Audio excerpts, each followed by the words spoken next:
noite. Estamos aqui com mais um programa Direito e Debate. Muito obrigada pela sua participação. Estou muito feliz de estar aqui novamente, trazendo situações jurídicas para todos conhecerem um pouco mais do mundo que eu vivo.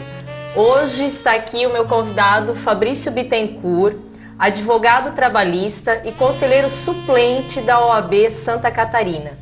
Obrigada, doutor Fabrício, por ter aceito o convite e estar aqui para esclarecer um pouquinho de como funciona o conselho, como as coisas acontecem, né, na OAB Santa Catarina, o que tem sido feito. Boa noite a todos. Obrigado para você, Gabriela, né, por me convidar. É muito interessante esse programa, na medida em que a gente pode discutir um pouco acerca do que acontece no Conselho em Florianópolis, né? Como funciona o Conselho Seccional. A maioria dos advogados, infelizmente, não tem a noção exata do que se tratam os assuntos do Conselho, quais são os assuntos levados à baila nas sessões do Conselho. Apesar de ser de interesse de todos os advogados, a maioria, infelizmente, não tem o conhecimento necessário ainda, né? Então, estou aqui para tentar dirimir aí as dúvidas e aclarar as ideias aí existentes dentro do Conselho Estadual, né? Na medida do possível, obviamente. Claro, e vamos fazendo isso aos poucos, para que não só também a comunidade jurídica, como todos entendam o que os advogados estão fazendo em prol da sociedade. Porque os advogados, a OAB não funciona só para os advogados, né, Fabrício? Ela também tem uma perspectiva de sociedade. As lutas, todas as lutas, brigas sociais no Brasil, a OAB sempre está envolvida, e eu acho interessante as pessoas começarem a entender melhor, a desmistificar essa questão do advogado, né, que ele está aqui para ajudar também a compor a sociedade. Inclusive, a bandeira de luta da OAB atual, né, é a retirada do voto secreto no Congresso Nacional, né?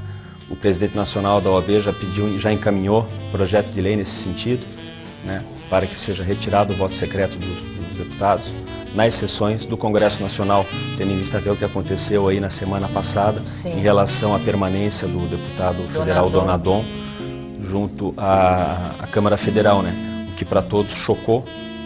Porém, essa é uma bandeira de luta forte que a OAB agora está encampando, né? E não só essa, como outras, tendo em vista que o papel institucional da OAB ele não é justamente voltado somente para os advogados, ele é voltado para a sociedade como um todo, né? Nós não podemos esquecer que todas as campanhas que ocorreram no país, a OAB sempre esteve à frente, encampando essas bandeiras de luta pela sociedade, para a sociedade. E isso vamos continuar fazendo com certeza, Gabriela. Perfeito. Fabrício, como funciona o Conselho Estadual? O Conselho ele é dividido entre vários advogados que foram eleitos no estado inteiro, é uma chapa, né? São 40 advogados, né? Certo? Entre suplentes e titulares, obviamente, né? As sessões ocorrem sempre nas terceiras, quintas e sexta-feiras do mês, sendo que nas quintas-feiras existem as sessões do Pleno do Conselho, onde são tratados de assuntos institucionais e de assuntos relativos a processos de exclusão de advogados ou processos de inidoneidade contra advogados, né? E nas sessões de sexta-feira são sessões das turmas recursais, aí são julgados os processos contra os advogados, né? As representações contra advogados ou representações ex officio do próprio Conselho, da Justiça Federal, da Justiça Estadual, da Justiça do Trabalho, né? Oriundas dessas justiças contra também advogados. É a segunda instância, né, da nossa instituição. A primeira instância seriam os TEDs, os Tribunais de Ética e Disciplina, né, que hoje são 3 TEDs, os 3 TEDs são em Florianópolis, tem uma composição também estadual, né, são formados por advogados de todo o estado, certo? E o cuidado é no seguinte sentido, de que um advogado do TED da região norte, ele não vai julgar processos de advogados da sua cidade, né? Região, justamente para não haver o corporativismo nesse caso, né? Para haver isenção total de ânimos, né? Das decisões deste Tribunal de Ética e Disciplina, sim, cabem recursos, e esses recursos vão para o Conselho Estadual, né? e dependendo da matéria ele é julgado nas turmas recursais ou é julgado, se for matéria de âmbito do pleno, ele é julgado no pleno, né? Sim. Então, funciona basicamente a estrutura do Conselho é essa. E das decisões do Conselho Estadual, né, cabe recurso para o Conselho Federal, né? Obviamente. Que daí seria a última instância administrativa para os advogados, né? Os advogados podem sim discutir, né? Salientando que todas as decisões que saem são oriundas do Conselho, dos TEDs do Conselho Federal, elas dizem respeito ao Código de Ética e Disciplina, né? E a Lei 8.916, que é o Estatuto da Advocacia, certo? E dessas decisões, elas não tratam equivocadamente, como muitos pensam, de ressarcimento a um eventual dano que um advogado tenha feito para com um cliente, não. Essas decisões somente ficam no âmbito administrativo, que são punições administrativas aos advogados, né, podendo chegar à pena de exclusão. Podendo chegar à pena de exclusão. Mas muitas vezes a gente se depara com várias situações dentro do Conselho, nem tanto, mas muito mais nos TEDs, de julgamentos de partes que querem ou um ressarcimento ou uma punição pelo dano sofrido, por um eventual dano sofrido, que o advogado tem ali causado. Isso. Quando na realidade essa pessoa deveria buscar o foro competente, que é o foro civil ou o foro criminal, dependendo depende do caso, evidentemente. E na esfera administrativa da OAB, ele vai ser punido, né, somente administrativamente. Ele vai poder ter uma pena de advertência, uma pena de suspensão ou uma pena de exclusão, conforme a gravidade do caso, ou se ele reiteradamente está sendo punido por diversas falhas dentro da sua profissão e da advocacia. Sim. Né? Então, até eu que sou conselheira aqui na subseção Joinville, os advogados procuram a OAB aqui, né? Muitos daí são levados, instaurado um processo administrativo, que se faz aqui até toda uma preliminar, com audiência, né? E existe um parecer final que é encaminhado para o TED. Para o TED, exatamente. No âmbito de subseção, né, do qual já participei também, no âmbito de subseção existe só a parte administrativa e instrutória do processo. Sim. Você só vai instruir o processo na subseção, feita a coleta de provas, faz um parecer pela aceitação ou não daquela representação, porque pode ser uma representação totalmente equivocada, inapropriada, né? E daí você encaminha para o TED fazer o julgamento. O julgamento é lá, jamais aqui. Jamais aqui. Na subseção é feito só um parecer preliminar e a coleta de provas, né? No máximo tomar os depoimentos das partes, se quiser, de testemunhas, e encaminha para o TED para julgamento. É assim que funciona. Perfeito. Bom, vamos para um breve intervalo e já retornaremos para continuar o assunto do Conselho Estadual.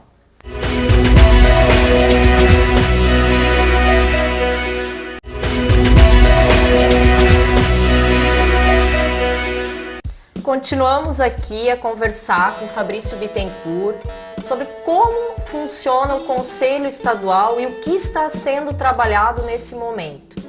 Fabrício, estava aqui falando, a gente terminou da questão processual, da questão do trabalho do advogado, como até o cidadão pode, né, quando se sentir de certa maneira que o advogado não vem fazendo o seu trabalho como deveria, ele tem aonde procurar. Existe uma fase instrutória na subseção, onde o julgamento vai ser na seccional através dos TEDs. Sim. Tá? E isso daí, finalizando esse julgamento, como acontece, se o advogado é penalizado, como é esse processo?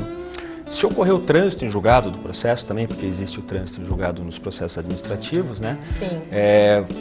Um exemplo, o advogado pegou uma pena de suspensão de 30 dias, no caso, né? Ele vai ser notificado, certo? Os juízos são notificados também que aquele advogado fulano de tal, ele está suspenso por 30 dias, né? É emitido um acórdão também no próprio conselho, sai com uma ementa, né? Como igual a um julgamento de um tribunal, um tribunal comum, um tribunal comum, um tribunal do trabalho, tribunal regional federal, enfim, certo? É mais ou menos isso. Mas eu gostaria só de voltar um pouquinho e ressaltar essa questão que a gente sempre teve muita dúvida, principalmente os leigos, eles têm muita dúvida da representação contra o advogado. Sim. Né? Volto a insistir nisso, Gabriela, porque isso aí é uma situação importante que que as pessoas se confundem, né? Elas muitas vezes levam as reclamações à OAB, né? Mas as reclamações elas não têm cunho administrativo. O advogado ele não errou, ele não cometeu nenhum ilícito que está dentro da parte ética, ou da parte institucional mesmo prevista no Estatuto da OAB, artigo 34, se eu não me engano, da Lei 8906. Tá? Ali existe uma relação de várias condutas inapropriadas dos advogados, né? Agora, essas condutas inapropriadas, elas geram também um processo civil ou, eventualmente, uma representação criminal? Pode ser que sim, pode ser que não, dependendo da conduta, né? Mas o que se busca, né, basicamente coibir é o quê? É a atuação de um mau profissional para com o seu cliente. É isso que se busca coibir, certo? Qualquer outra conduta, eventualmente uma reparação de dano, né? Se o advogado cometeu uma conduta criminal para com o cliente, isso tem que ser tratado no foro competente, que não é a OAB, né? Claro. O que existe muito, isso eu já presenciei, acho que até você ali no conselho já deve ter presenciado, são desacordos comerciais, quer dizer, a pessoa contrata um advogado, ela não está contente com o trabalho dele, né? Porque ela não conhece o andamento do judiciário, ela não sabe o quão difícil o processo tramita lá dentro. Então, por uma questão de foro íntimo, ela acha que aquele determinado profissional não está trabalhando a contento. Então, muitas vezes a gente se depara com casos totalmente absurdos lá, do qual não existe nenhuma mácula no processo. O advogado está cumprindo o seu trabalho de forma escorreita, de forma tranquila, né? Claro. Só que, claro, existem todos as atribulações do processo, toda a parte de recursos que tem que ser seguida, certo? E o cliente muitas vezes, no afã de querer ver resolvido isso de forma célere e rápida, não entende essa situação, então põe a culpa em quem? Infelizmente, põe a culpa no advogado, né?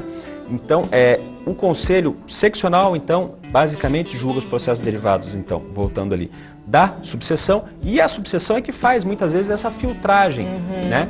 Do que é realmente devido levar adiante, cabe essa representação por um processo ético-disciplinar mesmo, ou não, né? Ou é mais um desacerto comercial, uma questão de foro pessoal, de o cliente não gostar do advogado, né? Uma questão mais de mérito, até é bom, Fabrício, esclarecer bem isso, porque realmente isso acontece demais e às vezes até a gente percebe que o cidadão ele fica insatisfeito e acha que a OAB não está o ajudando, não está o amparando.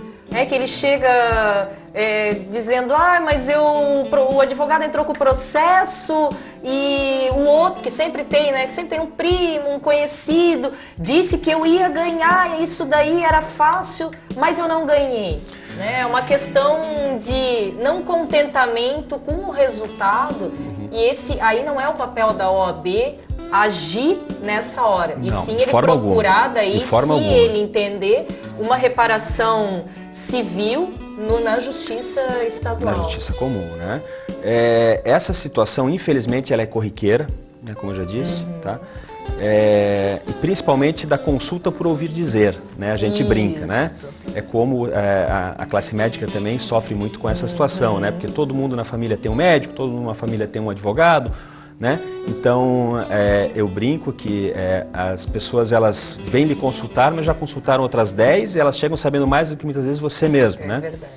E é isso que a gente tem que tentar explicar para a população, essa parte, quer dizer, quando você procura um profissional, tente se certificar que esse profissional ele é da área, né? Hoje as áreas elas estão muito contundentes, ou seja, os trâmites processuais estão muito parecidos, né, com a medicina, ou seja, você precisa de um advogado trabalhista, você tem que procurar um advogado especialista em direito de trabalho, você precisa de um advogado de direito previdenciário, você precisa aí procurar um advogado que conheça direito previdenciário, direito tributário, direito civil e assim por diante, né? Você não pode consultar um advogado de forma genérica, né? E aquele profissional que está também tratando com a população, ele tem que ter consciência, ele tem que ter essa especialização, que ele vai conseguir atender muito melhor a população de forma geral, né? Porque o advogado, na realidade, ele tem essa finalidade princípio de atender a população. Essa é a realidade, né? De tentar dirimir os problemas da população, né? E, doutor Fabrício, quando acontece a punição, tá? O advogado já foi notificado e ele continua atuando, qual é o procedimento quando se percebe, quando se verifica essa situação? Bom, se ele fica reiterando na conduta delitiva dele, no caso, certo? E isso ficar comprovado, tiver uma denúncia em cima dessa... Vamos pegar um exemplo de suspensão. O advogado está suspenso e está atuando, né? Sim.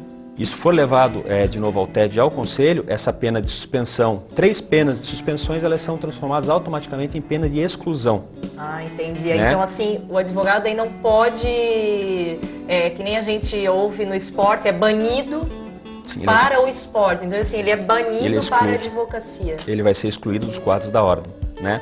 Se ele cometer se ele tiver 3 penas de suspensão, né, ao longo da sua carreira dentro da OAB, né, devidamente transitadas e julgadas, com o devido processo legal, né, para que não tenha ofensa nenhuma ao princípio do contraditório, certo? Se ficar constatado isso, o Conselho ex officio mesmo pode pedir, né, o próprio Conselho pode pedir a pena de exclusão desse profissional, né, pela conduta dele. E além dessas questões mais processuais, a OAB tem agido muito na questão social, de cidadania. Estamos, como começou aqui falando no início, dessa batalha agora do voto secreto.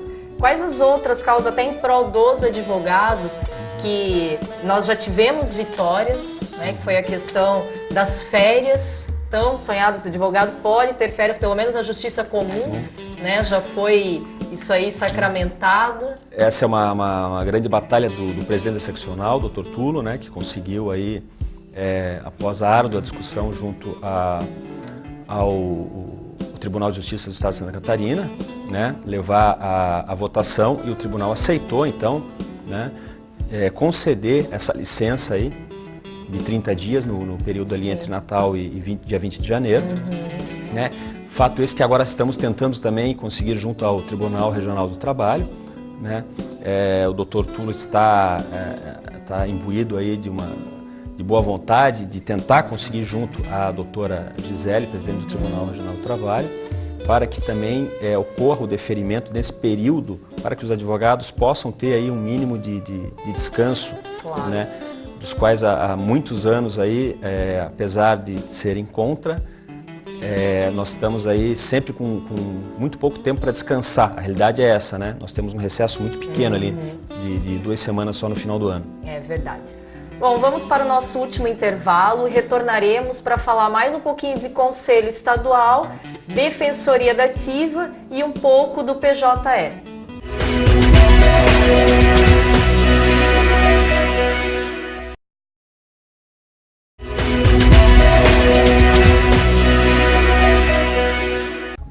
Voltamos para o nosso último bloco e agora, Fabrício, vamos tratar um pouquinho dessa questão tão polêmica que os advogados vêm vivendo, que é a Defensoria da Ativa. Sim. Como a OAB vem trabalhando acerca da eterna dívida do governo para com a OAB Santa Catarina?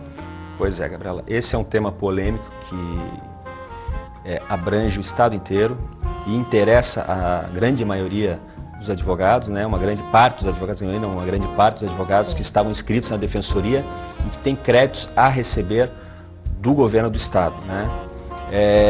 Ano passado, como todos sabem, ou a grande maioria já sabe, né? O Supremo Tribunal Federal, ele acabou com o sistema de Defensoria da Ativa existente por força de lei estadual aqui no estado de Santa Catarina, determinando que o estado então implantasse a Defensoria Pública, né? O presidente Tulo, recentemente, na Semana do Advogado, inclusive, defende um modelo misto de defensoria pública com defensoria dativa. Claro. Né? Porém, a defensoria em si, existe hoje um débito do governo do estado para com os advogados. Né? Não gosto de falar de valores, porque eu não tenho certeza exata de valores, mas são valores de grande monta, né? Certo? O que existe hoje é uma negociação da OAB para com o governo do estado. Está em vias efetivamente de se finalizar isso, né? Na última sessão que nós tivemos do Conselho Pleno, estavam presentes vários presidentes de subseção do estado de Santa Catarina à sessão do Conselho. Nessa sessão, então, foi explanado aos presidentes como estão as tratativas negociais da OAB para com o governo estadual. Né? Temos uma data limite aí que é agora início de setembro, inclusive, essa primeira semana de setembro, que o governo do estado ficou de fazer um pedido, e já fez, aliás, um pedido formal ao Tribunal de Justiça do Estado de Santa Catarina para que esse empreste um volume de recursos razoável ao Estado, para o Estado então fazer a quitação dessa dívida histórica para com os advogados de Santa Catarina. É o que a gente pretende e espera que o presidente tenha sucesso nessa empreitada. A gente sabe que não depende somente da OAB, né? A OAB nunca, isso tem que deixar bem claro, nunca foi contra a Defensoria da Ativa e nunca quis se postar contra a população em geral. Se a OAB deixou de atender a população, é por conta da inadimplência do governo estadual para com os advogados que há anos vêm trabalhando sem receber, muitas vezes, né?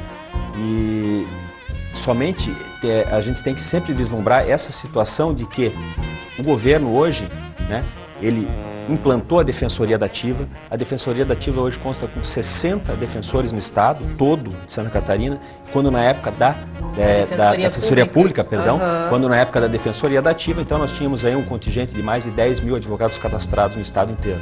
Sim, né? Eu estava numa audiência semana passada e foi com um defensor público. Aqui em Joinville nós temos 3 defensores públicos, se eu não me engano, e sequer estão sendo abrangidas todas as áreas, porque eles não têm condições. Não, então isso, em nenhum momento vejo que a OAB esteja contra a Defensoria Pública, jamais. E que a população, e nesse momento eu vejo a OAB esclarecendo muito bem isto, que os advogados não viraram as costas para o cidadão mais necessitado. De forma alguma. Mas hoje também é algo ilegal que o advogado simplesmente, como defensor da Ativa, porque ele não vai ter nem como receber Não vai ter como receber. Porque existe uma lei, que ela, através da Constituição Federal, essa lei hoje está sendo, depois de muito tempo, com a solução da ADIM que foi julgada, então a Defensoria Pública foi oficialmente implantada no Estado, mas de uma maneira muito deficiente. A questão é matemática, né? É praticamente impossível a Defensoria Pública, não desmerecendo o trabalho dos defensores. O trabalho individual dos defensores, né? Que é ótimo, é Hércules. Agora, humanamente, é impossível você dizer que 60 defensores vão fazer o papel de 10 mil advogados. Sim. Não tem como, é humanamente impossível isso, né? Em Joinville nós tínhamos 450, aproximadamente 500 advogados cadastrados na Defensoria da Ativa. Imagina. Estamos com 3 defensores, quer dizer, não há solução a curto prazo, né? O que a OAB vislumbra e vai tentar sim fazer com o governo estadual, mediante o pagamento dessa dívida, obviamente, porque os advogados merecem, porque trabalharam, né? É um convênio, sim, no sentido de um modelo misto de defensoria pública, de complementação com a da Ativa, né? Um modelo facultativo, né? Seria, ao meu ver, o modelo mais ideal e que poderia atender todo o estado de Santa Catarina de forma mais condizente. Claro. Né? Se eu não me engano, até acho que o estado de São Paulo existe esse trabalho complementar. Existe, né, Fabrício? Bom, agora passando de um assunto polêmico para outro mais polêmico, Fabrício, que esse você está ali no dia a dia. O que falar do PJE? Olha, para nós que advogamos na Justiça do Trabalho, PJE é um retrocesso, infelizmente, né? Ninguém aqui, diga-se, é contra o processo eletrônico. O processo eletrônico veio para ficar, veio forte, mas a forma como o PJE foi implantado, ele deveria ser revisto, né? O próprio Conselho Nacional da Justiça do Trabalho, CJST, Superior da Justiça do Trabalho, ele deveria rever essa sistemática de implantação, né? Eu não digo a retirada do sistema, mas deixar esse sistema facultativo, quer dizer, o advogado que queira trabalhar nele se trabalha, mas e nesse meio tempo corrigindo-se todos os problemas existentes dentro do sistema. Porque hoje nós estamos sendo cobaias de um sistema que não funciona.